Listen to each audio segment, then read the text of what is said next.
আসসালামু আলাইকুম। কেমন আছো সবাই জি? আশা করছি যে যেখানে আছো ভালো আছো। তো আমরা যারা প্রবাসী আছি, নিজের দেশ ছেড়ে প্রবাসে এসে পড়ে আছি, তো আমাদের জীবনে কখনো না কখনো অনেক সমস্যা সমাধান করতে হয়, সমস্যায় পড়ে থাকি আমরা।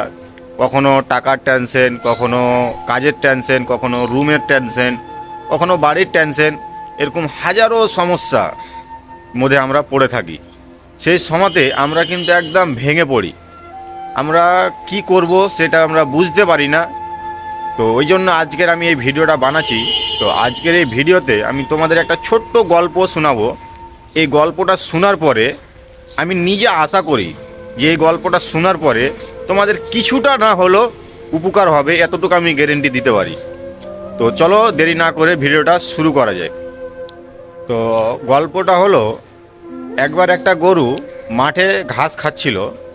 ঘাস খেতে খেতে গরুটা নিজের অজান্তেই কখন সে জঙ্গলের দিকে চলে যায়। জঙ্গলে যাওয়ার পরে গরুটাকে হঠাৎ একটা বাঘে আক্রমণ করে। সে গরুটা নিজের জান বাঁচানোর জন্য দৌড়াতে থাকে। দৌড়াতে দৌড়াতে সে গরুটা একটা পুকুর দেখতে পায়, আর সেই পুকুরে কিন্তু গরুটা ঝাঁপ দিয়ে দেয়। ঝাঁপ দেওয়ার পরে গরুটার সাথে সাথে বাঘটাও কি করে ঝাঁপ দিয়ে দেয় পুকুরে। তারপরে এবার মজার বিষয় হলো যে পুকুরে কিন্তু কোনো জল ছিল না, ছিল মাত্র শুধু কাদা। সেখানে ঝাঁপ দেওয়ার পরে দুজনেই ফেঁসে যায়। সেই কাদার মধ্যে ফেঁসে যাওয়ার পরে বাঘ রেগে যেয়ে গরুকে বলে, শালা গরু, তুই ঝাঁপ দেওয়ার জায়গা পালি না, এমন জায়গায় ঝাঁপ দিলি যে দুজনেই একসাথে মরবো। এই কথা শোনার পরে গরু একটু হালকা হেসে বলে যে, ভাই, তোমার মালিক আছে। এই কথাটি শোনার পরে বাঘ আরও রেগে গিয়ে বলে, শালা আমার কিসের মালিক? আমি হলাম বাঘ, আমি হলাম জঙ্গলের রাজা, আমার ফের কিসের মালিক?